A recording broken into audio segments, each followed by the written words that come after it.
A rotina sempre foi uma forma de me dar segurança. Fazer tudo na mesma ordem todos os dias me dava uma sensação de controle, ainda que frágil. E naquela manhã, eu não fazia ideia de que em poucas horas, tudo aquilo que eu chamava de estabilidade se desintegraria como fumaça. Eram cerca de 8h20. Eu dirigia rumo ao trabalho, o trânsito estava tranquilo e uma música suave, um hino antigo, tocava baixinho no rádio. Parei no sinal vermelho e comecei a mudar de faixa para fazer uma conversão. Foi então que aconteceu. Eu não vi o caminhão. Ele surgiu do nada, atravessou o canteiro central e acertou meu carro em cheio, como uma fera de aço desgovernada. O som do metal se retorcendo, os estilhaços de vidro voando por todo lado. Meu corpo foi lançado contra a porta. Meu pescoço virou com tanta força que parecia estar sendo esmagado. Houve um grito. Até hoje não sei se foi o meu ou de alguém próximo. Depois disso, tudo ficou abafado. As imagens embaralhadas, os sons distantes como se eu estivesse debaixo d'água. Não sentia mais as mãos nem os pés. Só o coração batia com força, como se fosse explodir dentro do peito. Não sei dizer quanto tempo passou. Podem ter sido segundos, talvez mais. Mas quando abri os olhos, eu já não estava mais no carro. Na verdade, eu já não estava mais no meu corpo. Estava a alguns metros de distância, observando tudo como se fosse outra pessoa. Vi o carro todo amassado, as rodas girando em desespero, fumaça saindo do capô. Pessoas começavam a se reunir. Alguém gritava, alguém ligava para a emergência, e ali dentro vi a mim mesma, imóvel, com a cabeça caída para o lado e a blusa marrom encharcada de sangue. Tentei gritar, eu estou aqui, eu não morri, mas a boca não se mexia. A garganta não emitia som algum. Eu não tinha mais forma. Era apenas uma consciência flutuando, crua, assustada, tentando desesperadamente voltar. Mas meu corpo não me obedecia. E então comecei a cair. Não como quem despenca de um prédio, mas como se estivesse sendo puxada para dentro de um vazio profundo, uma espécie de abismo que parecia não ter fim. E de repente, tudo parou. A dor desapareceu. O som se calou. E ali, naquele silêncio absoluto, me vi num espaço vazio, sem cor, sem forma, mas estranhamente calmo. Não sei quanto tempo fiquei ali. Só lembro que, em algum momento, um pequeno feixe de luz surgiu, e algo dentro de mim começou a ser atraído por ele, como se uma sede antiga tivesse finalmente encontrado a promessa de água. Eu não sei dizer se fui eu quem decidiu me aproximar daquela luz, ou se fui simplesmente levada por algo maior. Só sei que fui me aproximando sem conseguir resistir. E a cada passo invisível que dava naquela direção, era como se uma onda de amor me envolvesse. Não havia palavras nem formas, só uma plenitude que me fazia pensar. Será que é isso o paraíso? Será que estou voltando para casa? Mas bem na hora em que eu estava prestes a tocar aquela luz, uma voz se fez presente. Não era um som, era uma consciência clara, firme, que dizia, ainda não, não é hora. Naquele instante, tive a sensação de estar num espaço sem fim, mas, curiosamente, sem me sentir sozinha. Foi então que percebi, havia uma presença ali. Não era alguém que se aproximava, era alguém que sempre estivera comigo. Não precisava ter forma nem dizer nada. Eu sabia, com uma certeza que não se explica, que estava diante do Criador. Ninguém disse o nome, mas dentro de mim, eu sabia, era Jesus. A presença dele enchia tudo, majestosa a ponto de me fazer querer me ajoelhar e tremer, mas ao mesmo tempo tão suave que me fez chorar como uma criança acolhida no colo depois de um pesadelo. Ali não existia julgamento. Nenhuma daquelas perguntas que eu tantas vezes imaginei que ouviria. Você acredita em mim? O que você fez da sua vida? Nada disso. Naquele lugar, tudo era conhecido. Nada podia ser escondido. Mas ele não usava esse conhecimento para condenar. Ele usava para amar. E eu me senti tão pequena, tão indigna. Sabia o quanto minha vida foi cheia de dúvidas, de desculpas, sempre empurrando a fé para depois. Sempre ocupada demais, racional demais, tentando justificar o vazio com compromissos e rotinas. Mesmo assim, ele me olhava como quem reencontra um filho perdido. E se você já se sentiu indigno de ser amado, entenda. Deus não nos ama porque somos dignos. Ele nos ama porque Ele é o próprio amor. Foi então que Ele falou comigo, não com palavras, mas com um brilho que era quase um olhar, uma promessa em forma de luz. Seu tempo ainda não chegou. Foi o que senti. Mas vou te mostrar o que você precisa compreender. não para te assustar, mas para te despertar para a vida verdadeira. Jesus me disse que eu veria verdades eternas.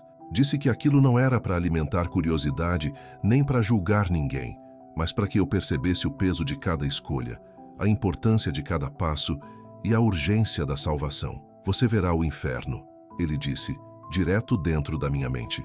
Não para te causar medo, mas para que compreenda. Estar longe de mim é perder tudo. E completou, você verá o engano que tomou conta do mundo, e verá o escolhido, aquele que... Ele me disse que havia chegado o tempo de chamar a humanidade de volta, e antes que as visões começassem, ele me entregou uma última missão. Quando retornar, testemunhe o que viu, porque o tempo está se esgotando. Essas palavras ficaram gravadas em mim como fogo, porque o que vivi não foi imaginação, não foi devaneio, foi real, uma verdade vivida por alguém comum, como eu. Logo depois, a luz ao meu redor começou a se apagar, suavemente, e então algo dentro de mim afundou, não o corpo, mas a alma. Não havia luz acolhedora, nem aromas celestiais. Em vez disso, fui envolvida por um véu espesso de esquecimento, um vazio denso, gélido, sem fim. Não havia fogo, nem sangue, nada que lembrasse as cenas dramáticas dos filmes,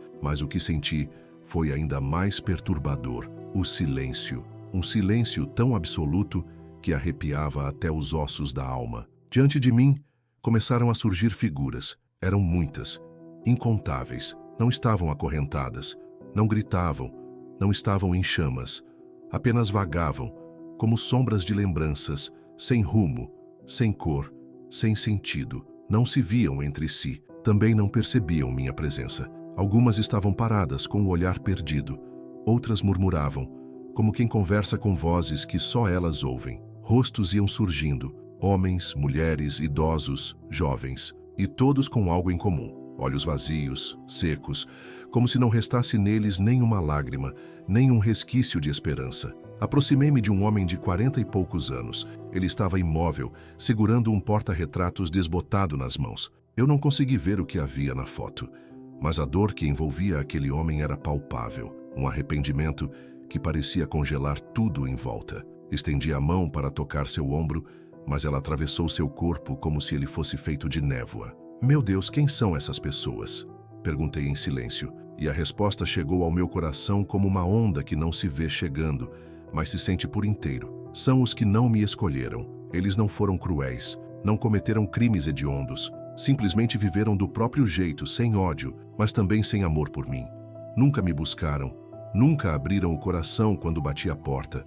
Tremi, mas, Senhor, eles me parecem tão normais, até bondosos, talvez melhores do que muitos que vão à igreja todos os domingos. Jesus não me repreendeu, não demonstrou raiva, apenas me mostrou imagens. Um jovem, sozinho num quarto pequeno, sorrindo ao ler uma mensagem no computador, enquanto fechava sem pensar uma aba que dizia: "Como saber se Deus é real?" Em seguida, uma senhora de aparência generosa, que sempre dava esmolas aos pobres na rua, mas recusava o convite do neto para ir à igreja no Natal, dizendo: "Sua mãe é supersticiosa demais." E então me mostrou outro rosto, outro gesto, outra escolha.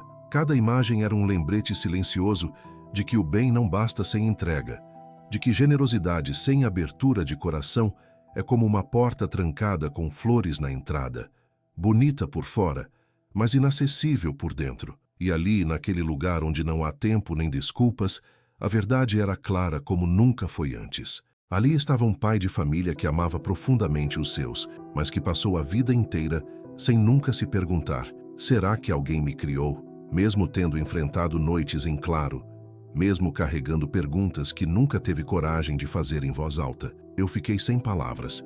Aquele lugar não tinha choro, mas também não tinha canto. Não havia esperança, não se percebia o tempo. Era como se o tempo ali tivesse sido esquecido. E então Jesus falou de novo, com a mesma delicadeza de quem sopra sobre a alma cansada. Eles ouviram o evangelho, tiveram a chance, mas adiaram. Sempre acharam que ainda haveria tempo. E quando esse tempo chegou, estavam distantes demais de mim. Senti um nó apertar o nariz e os olhos se encherem d'água, porque eu já fui assim. Já deixei Deus no fim da lista, como algo que eu resolveria quando sobrasse tempo. Já acreditei que bastava ser uma boa pessoa. Já pensei que Deus entenderia minhas intenções e que eu não precisava me esforçar tanto para viver com retidão. Foi então que vi uma mulher passando. Ela segurava um crucifixo quebrado junto ao peito, com tanta dor, com tanta angústia, que meu coração se apertou. O jeito como ela o agarrava fez minha garganta se fechar, e naquele silêncio profundo, ouvi algo, não vindo de alguém, mas do próprio espaço ao redor. Se eu soubesse que esse era o fim, não teria desperdiçado a oportunidade. Ajoelhei ali mesmo, sentindo o coração se despedaçar dentro do peito. Senhor, por favor, me deixa voltar, me deixa contar a eles, me deixa gritar para o mundo que a indiferença não é neutra. Ela mata a alma devagar, sem alarde. E se você está lendo isso agora, se ainda está adiando sua entrega, achando que um dia vai procurar Deus, que ainda há muito tempo, ou se acredita que viver uma vida decente já basta, então, por favor, pare. Não seja como essas almas. Elas não eram más, não eram cruéis, apenas não escolheram, e por isso perderam a eternidade. Se essas palavras tocaram seu coração, diga amém. Não como um ritual, mas como um gesto de quem ainda deseja manter o coração aberto. Deus vê, Deus ouve, Deus reconhece quem ainda tem sede. Eu me levantei, embora por dentro estivesse em pedaços, mas sabia, aquilo era só o começo. Jesus olhou para mim com uma seriedade serena, como quem sente compaixão e, ao mesmo tempo, carrega um senso profundo de urgência. Há muito mais que você precisa ver, ele disse sem palavras, e eu apenas assenti. Então seguimos juntos para o próximo lugar, um lugar ainda mais estranho e inquietante. Aquele lugar não era completamente escuro, mas a luz que havia ali não vinha do céu. Era uma luz estranha, artificial, como se alguém tivesse montado um cenário barato só para escancarar algo cruel e doloroso. O que eu via diante de mim parecia uma praça em ruínas, colunas quebradas, muros desmoronando, e no centro, como uma ferida aberta no meio da penumbra, havia um trono despedaçado. Era ricamente entalhado, mas agora estava coberto por marcas de queimadura, sinais de apodrecimento e uma fumaça negra que não parava de subir. E ali, sentada sozinha em meio às cinzas, havia uma mulher idosa. Antes que eu pudesse entender o que estava acontecendo, fui levada até ela, como se algo me puxasse para sua presença. Ela gritava, mas não era o desespero histérico de quem perdeu o juízo. Era um grito de dor profunda, carregado de uma dignidade que ela parecia ainda tentar preservar, como se mesmo ali, no meio da miséria, ela se agarrasse ao que restava da sua antiga majestade. Jesus não disse nada, apenas me deixou observar. Dei alguns passos e então olhei de frente para aquele rosto. Era impossível, mas era real. Aquele rosto era familiar demais. Não pode ser, né, pensei. É a Rainha Elizabeth. Fiquei em choque. Não pela fama dela. Isso era o de menos naquele momento, mas porque eu jamais imaginaria vê-la ali, naquele lugar. Na minha mente, e acredito que na de milhões de pessoas, ela era símbolo de dignidade, poder, de uma vida entregue ao seu reino. Mas agora, ela estava ali, só, envelhecida, sem cortesãos, sem coroa verdadeira, apenas a sombra distorcida de uma grandeza que ficou para trás. Olhei para Deus em silêncio, tentando entender. Mas, Senhor, poder, lealdade, serviço ao país. Isso não basta. E então, Jesus me olhou, com doçura, com tristeza, e disse como quem lamenta: aqui, Sara, não há reis, não há títulos, ninguém recebe privilégio por ser conhecido. Aqui, tudo se resume a uma escolha: amar a verdade ou não, me reconhecer ou não. Voltei a encará-la. O que ela vestia lembrava um manto real, mas estava em farrapos, amassado, sujo de sangue seco e lama. Na cabeça havia uma coroa, não de ouro, mas de ferro enferrujado, cravada de espinhos que penetravam o couro cabeludo e faziam o sangue escorrer, sem parar. Me arrepiei. Aquilo não era um símbolo de glória, era um símbolo de zombaria. Ela era forçada a carregar aquela aparência real, como se estivesse sendo humilhada o tempo todo, como se as vozes invisíveis dissessem: você achou que era rainha? Pois ainda é, mas agora da ruína, do arrependimento tardio. Foi então que ela ergueu a cabeça, e aqueles olhos, nunca vi nada igual. Havia neles uma dor que rasgava, um medo profundo de ser esquecida e, ao mesmo tempo, uma esperança, não por salvação, mas por alguém que apenas a ouvisse. Então, eu ouvi. Não com os ouvidos, mas com a mente, com a alma, porque ali, naquele instante, Não havia mais palavras, só a verdade escancarada no silêncio. Os pensamentos dela me invadiram como uma enxurrada. Eram fortes, urgentes, quase gritantes, mesmo sem som. Ela sabia, tinha ouvido falar dele, mas jamais se curvou. Acreditava que humanidade, dignidade e ética eram suficientes. Assinou milhares de documentos, influenciou milhões de pessoas, mas nunca teve coragem de perguntar: será que o Senhor é real? O que o Senhor quer de mim? Viveu cercada de cerimônias, mas sem jamais amar aquele que é o centro de tudo. Acredito na ordem, ela dizia, mas não na graça. Era como se eu pudesse sentir a dor pulsando dentro da mente dela. Ela não era uma ateia assumida, só vivia como se Deus fosse uma ideia, um detalhe protocolar, algo a ser mencionado em discursos, mas não adorado em espírito. Sou chamada de rainha, ela dizia internamente, mas agora entendo que o trono nunca foi meu. Ela inclinou a cabeça e eu vi as lágrimas. Não escorriam pelo rosto como as nossas. Evaporavam, sumindo antes mesmo de cair, como se a alma já estivesse seca demais para chorar. Diga a eles, Sara, implorou. Digam que posição, fama ou legado político não salvam ninguém. Se não o conhecerem, tudo o que construírem será castelo sobre areia. Ela me olhou, mas não como quem olha para alguém. Era como se visse através de mim, como se estivesse revendo, momento a momento, cada instante do seu reinado. Reinei por 70 anos e 214 dias. Sara, é um número que enche o peito de orgulho. Quantos não chamaram esse tempo de Era de Ouro da Grã-Bretanha? Quantas estátuas foram erguidas? Quantos livros, quantos filmes me exaltando como símbolo de estabilidade, justiça, progresso civil? Mas ali, na voz dela, havia uma contradição dolorosa. Um misto de glória passada e amargura presente, orgulho pelo que foi e tristeza por perceber que tudo virou cacos que ninguém mais se importa em juntar. Eu era recebida por chefes de Estado, aplaudida por multidões.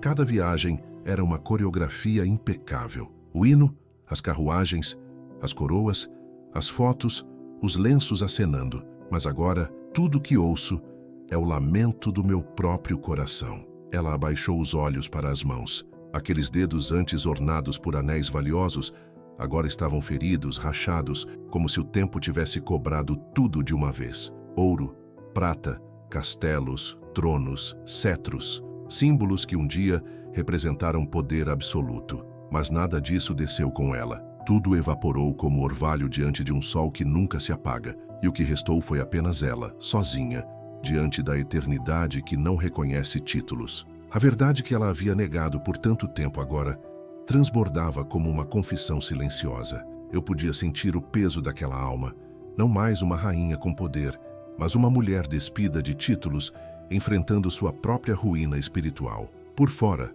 ela começou, meu reinado é visto como uma ponte entre a tradição e a modernidade. Sou símbolo da fé, da igreja anglicana, de uma moral antiga e respeitável. Mas por dentro, por trás das portas do palácio, a fé havia sido transformada em ferramenta, em ornamento de Estado. Um ritual bonito, mas vazio. Tudo ensaiado, cada prece recitada antes das cerimônias, cada cruz estampada na moeda, cada bênção do arcebispo nas celebrações nacionais, tudo fazia parte de um espetáculo, e nós representávamos diante do mundo inteiro. A alma dela tremia, mas não era por medo, era dor, porque no fundo, ela já não conseguia mais se enganar. Atrás das portas do palácio, Sara, as orações eram motivo de piada. Meus conselheiros mais próximos, nenhum deles acredita de fato em Jesus. Para eles, ele é apenas um mito conveniente, uma lenda útil para manter o povo sob controle. E ela permitiu isso. Acreditava que, se o povo ainda tivesse fé, obedeceria. Seria dócil, não se revoltaria. Usei a religião não como chave de libertação, mas como uma corrente delicada para garantir a ordem. Achei que o mais doloroso seria vê-la admitir sua fé falsa, mas não foi. O que mais apertou meu coração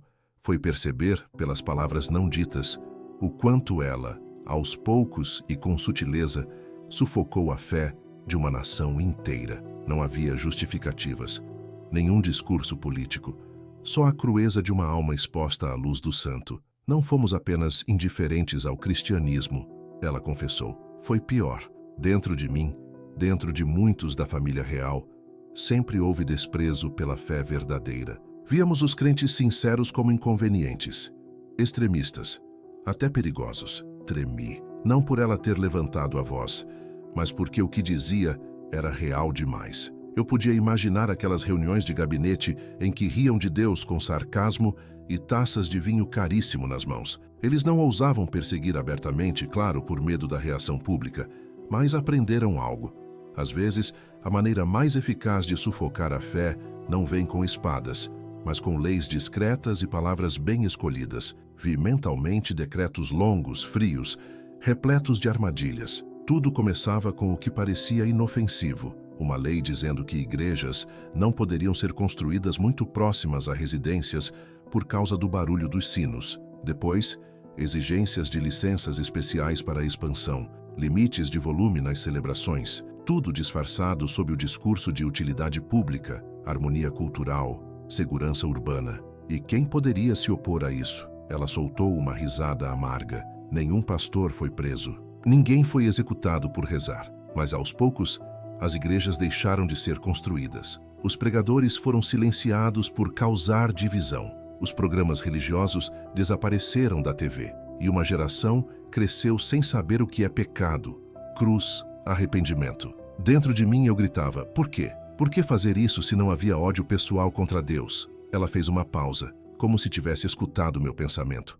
E então respondeu, porque eu tinha medo. Medo daqueles que não se ajoelham diante de mim. Essas palavras me atingiram como uma faca. Pessoas com fé verdadeira são difíceis de controlar. Elas vivem por algo maior que o meu trono.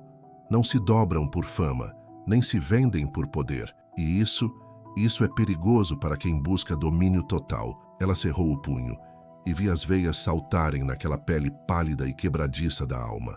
Na corte dizíamos entre nós, precisamos de uma religião forte o bastante para manter a ordem, mas fraca o suficiente para não incomodar. Queremos um Deus que fique calado quando a realeza fala. Sentia a garganta apertar. A verdadeira piedade para ela não era apenas incômoda, era uma ameaça. Eu não queria ser mártir, nem provocar uma revolta. Então escolhi um caminho mais suave. Reforma cultural, educação secular disfarçada de neutra, mídia controlada, leis sutis. Era tudo sofisticado, quase invisível, mas funcionava. Eu via no olhar dela um misto de orgulho e desespero. Sara, imagine um reino onde todos falam de tolerância, harmonia, direitos humanos, mas ninguém mais se ajoelha em arrependimento.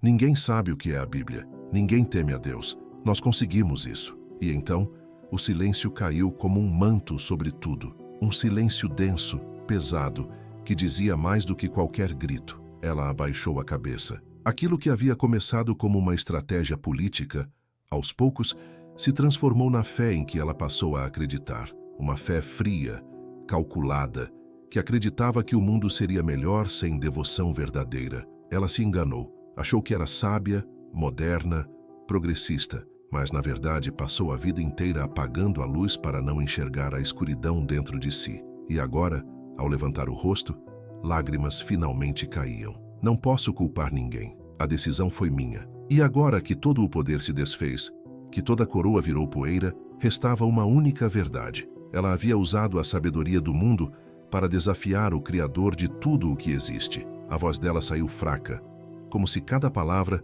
fosse arrancada das profundezas de um coração que sangrava. Já não falava como rainha, mas como uma alma se desfazendo diante das trevas que ela mesma cultivou. Olhava ao longe, como quem revisita antigos planos e justificativas. Dizíamos que era para o bem comum. Quem se oporia a uma sociedade pacífica, onde os sinos da igreja não atrapalham o sono? Quem seria contra um plano urbano sensato, onde cruzes não interferem na estética moderna, onde os feriados são neutros, sem conotação religiosa? As mãos dela tremiam ao descrever como tudo começou a funcionar como uma engrenagem bem azeitada. Vieram as primeiras leis: limitação de horários para cultos, restrições de volume, proibição de comunhão pública em datas nacionais, exigência de autorização para exibir símbolos religiosos em espaços abertos. Tudo apresentado com justificativas razoáveis: reduzir conflitos culturais, criar um ambiente comum,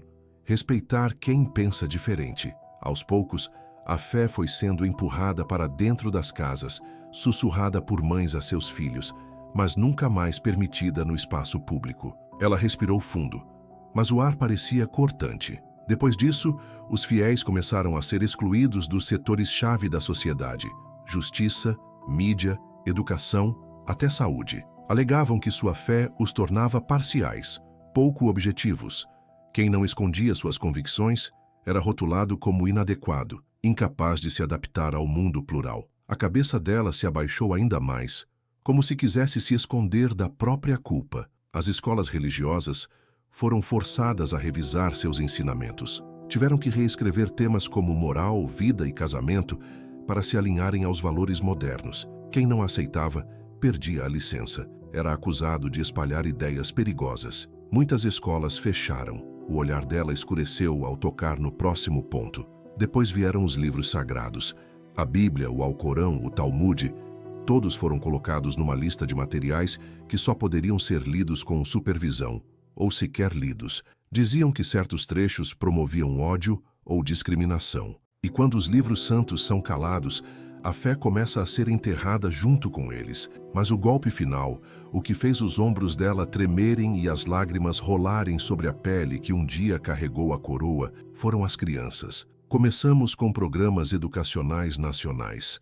A história foi reescrita. O papel da fé na formação da civilização foi ocultado, depois apagado. Ensinamos que os pais passavam ideias ultrapassadas, não científicas. E se uma criança demonstrasse fé demais, assistentes sociais eram enviados para avaliar a família. A voz dela se quebrou. Criamos um sistema de delação, uma rede de denúncias contra orações em família. O mais terrível é que ensinamos as pessoas a suspeitarem dos crentes sinceros. Implantamos imagens de fanatismo, atraso, perigo. Quem ora em público passa a ser olhado com desconfiança. Quem não cede na consciência é rotulado como inimigo da ordem. E tudo isso aconteceu sem um tiro, sem prisões lotadas, sem sangue nas ruas. Só sorrisos educados, textos legais bem escritos e discursos sobre progresso e tolerância. Até que a fé virou algo estranho.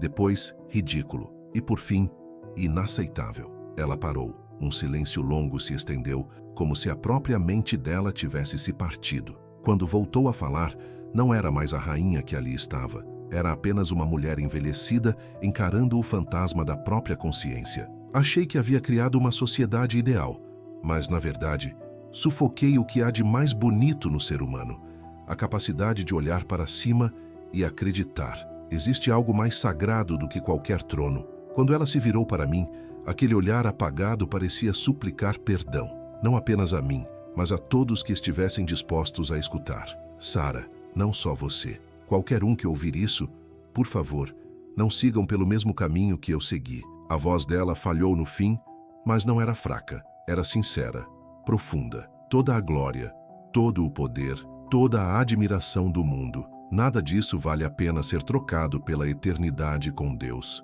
Ela apertou o punho, tentando respirar com firmeza. Eu pensei que pudesse moldar a história, influenciar a crença de um povo inteiro com minhas ideias. Mas agora, diante do Eterno, não passo de uma alma arruinada que desperdiçou a chance mais preciosa de todas. Seus olhos fixaram os meus, mas eu sabia que aquele olhar não era para mim. Era para qualquer um que estivesse duvidando, para os que hesitam, para os que vivem como se o amanhã estivesse garantido. Escolham Cristo, ela disse com urgência. Escolham-no hoje. Ninguém tem a promessa de um novo dia. Vocês não sabem o que os espera após o último batimento do coração. Ela se inclinou à frente, os olhos avermelhados, a voz embargada. Se eu pudesse trocar todos os tronos, todas as constituições, todos os discursos que já levaram multidões a se levantarem e aplaudirem, só para me ajoelhar uma única vez diante de Jesus e dizer: Tu és meu Senhor, meu Salvador.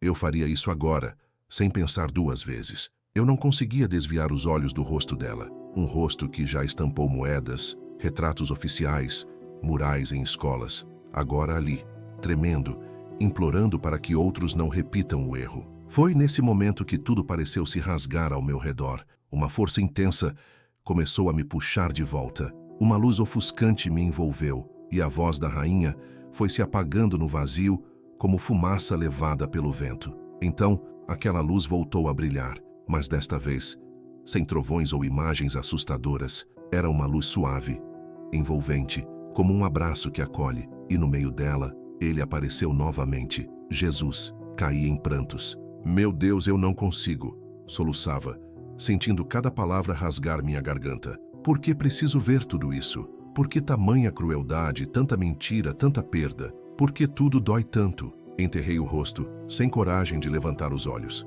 Eu me sentia como um caco de vidro perdido num oceano de verdades. Frágil, exposta, despedaçada, mas não chorava apenas por mim, pelos erros que cometi ou pelas chances que ignorei. Chorava por ela, pela rainha, pelo despertar tardio, por todas as almas que vi nas visões, por aqueles que atravessaram a eternidade sem sequer conhecer a luz da graça. As lágrimas escorriam sem que ninguém me dissesse que era preciso chorar. Mas diante da pureza absoluta, não há como não sentir dor pelos pecados, pelas escolhas, pelo estilo de vida que vive, como se ele não fosse necessário, como se nem existisse. Senti-me indigna até de estar viva, quanto mais de ser notada por ele. Mas Jesus não disse nada, apenas ficou ali, em silêncio. E mesmo sem falar, sua presença parecia sustentar o universo inteiro. Cada fôlego, cada batida do coração, tudo vinha dele. Então, ele se aproximou, sem condenação,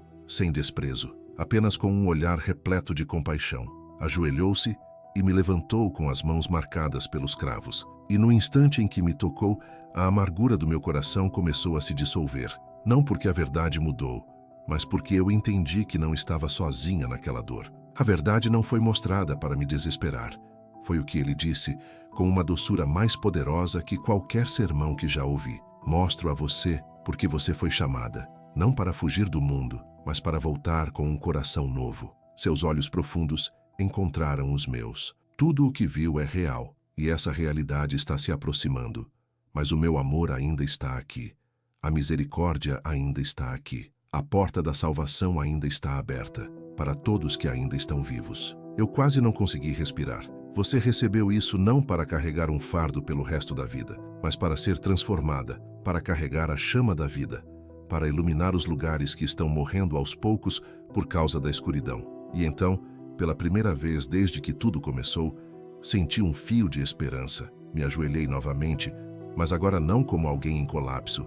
Me ajoelhei com firmeza. Por favor, deixa eu voltar. Jesus me olhou com ternura. Nenhuma promessa foi dita com palavras, mas eu senti com todo o meu ser que minha oração tinha sido ouvida, não só no céu, mas no coração dele. Uma luz poderosa me envolveu por completo. Não consegui mais ver nada, não sentia nada, a não ser o vento soprando através da minha alma. Não houve trombetas, nenhum anjo anunciou, apenas uma certeza límpida. Eu estava voltando. Era tudo como um turbilhão de luz, vozes, visões, emoções, tudo girando em torno de uma verdade que eu jamais esqueceria. Tudo parecia se chocar dentro de mim. Era impossível distinguir onde terminava uma sensação e começava outra, até que senti um puxão, forte, como se alguém me arrancasse de um lugar distante, com uma dor que sufocava. Meu coração voltou a bater, mas não era um compasso sereno como o do céu. Era o impacto brutal da vida voltando à terra. Lutei por ar. Era como se meu corpo tivesse emergido de águas congeladas. Minha mente girava. Cada articulação latejava como se fosse martelada. Meu peito apertava. Abri os olhos. A claridade branca do hospital me fez piscar várias vezes. Ela acordou. Depressa, chame o médico! Alguém gritou. Uma enfermeira correu. O monitor cardíaco começou a apitar num ritmo constante. O médico chegou. Eu estava viva, de novo, mas agora em um corpo frágil, limitado, com marcas que não se viam. Eu respirava, mas já não era mais a mesma. Os dias seguintes foram confusos, uma mistura de dores físicas e um turbilhão dentro da alma. Fiquei imóvel por dias, o corpo sem forças, mas a mente agitada como um filme que rebobina e repete sem parar. As visões não me deixavam. A rainha ajoelhada, o fogo escuro cheio de almas gemendo, o sangue no chão, os gritos das crianças, o tamanho de Jesus, tudo voltava, ardendo, marcando minha alma. Teve um momento em que eu desejei nunca ter visto nada. Quis ser só mais uma mulher com problemas comuns, que acorda, sofre um pouco e segue a vida. Mas essa escolha não era mais minha. Porque quando a verdade te toca, você não consegue voltar a ser quem era. Chorei muito, mas em meio às lágrimas havia uma gratidão silenciosa. Gratidão por não ter morrido na inconsciência. Gratidão por ter recebido uma segunda chance. Não apenas para viver, mas para viver de verdade. Eu já não sou a velha Sara. Não acordo mais por causa do trabalho ou do celular me lembrando de reuniões. Acordo com uma pergunta no coração. Senhor, o que o Senhor precisa de mim hoje? Não olho mais no espelho para ajeitar a maquiagem. Agora encaro meus próprios olhos e pergunto: minha alma ainda está viva? Leio a Bíblia, não por obrigação, mas porque minha alma tem sede. Oro por horas, não para pedir coisas, mas para estar perto dele. Comecei a viver devagar, prestando atenção nas pessoas ao meu redor. Olho os que passam como almas à deriva, sem saber para onde estão indo. Não consigo ficar em silêncio. Preciso falar. Preciso contar. No começo, compartilhei apenas com conhecidos. As pessoas me olhavam em choque. Depois contei aos meus filhos. Ficaram confusos, em silêncio, mas ouviram. Escrevi alguns relatos, publiquei uma pequena reflexão nas redes. A resposta veio rápida. Alguns se emocionaram. Outros zombaram. Alguns me chamaram para reuniões em grupos pequenos. Eu contava minha história. Havia choro, mãos apertadas nas minhas, agradecimentos sinceros por eu ter coragem de contar. Mas com o tempo, começaram as mensagens estranhas. Fique em silêncio se quiser proteger seus filhos. O que você está dizendo pode confundir muita gente. É melhor parar. Fiquei com medo. Eu não sou corajosa. Não quero ver minha família em perigo. Então, me calei. Parei de contar. Tranquei minhas redes sociais. Me afastei dos grupos. E pouco a pouco, essa história foi sumindo. Só eu e Deus sabíamos que meu silêncio não era por fraqueza na fé. Era por medo. Até que, numa noite recente, acordei sem conseguir dormir. A casa estava escura. Todos dormiam. Mas algo dentro de mim começou a se mover. E então, ouvi. Não com os ouvidos, mas dentro do peito. Você não pode mais se calar. Sentei na cama, arrepiada da cabeça aos pés. O coração disparado. Eu sabia que era ele. Nem todos vão ouvir, mas alguns precisam. E você não estará sozinha. As lágrimas escorreram. Toda a dor, o medo, a culpa, tudo veio à tona. Me ajoelhei ali mesmo, no meio da sala. Senhor, eu aceito. Aconteça o que acontecer. Eu não vou me calar. Vou reescrever essa história. Vou contá-la de todas as formas que puder. Se você está lendo estas linhas, é porque eu escolhi obedecer. Escolhi a fé no lugar do medo. Eu não sou teóloga. Não sou líder espiritual. Sou só uma mãe. Uma mulher que morreu por alguns instantes e recebeu uma nova chance. Não conto isso para ser famosa. Conto porque não consigo guardar para mim. E se você está vivo, respirando com os olhos abertos, saiba, ainda há tempo. A porta da salvação ainda está aberta. Não se cale diante da verdade. Volte para Deus, enquanto ainda há tempo.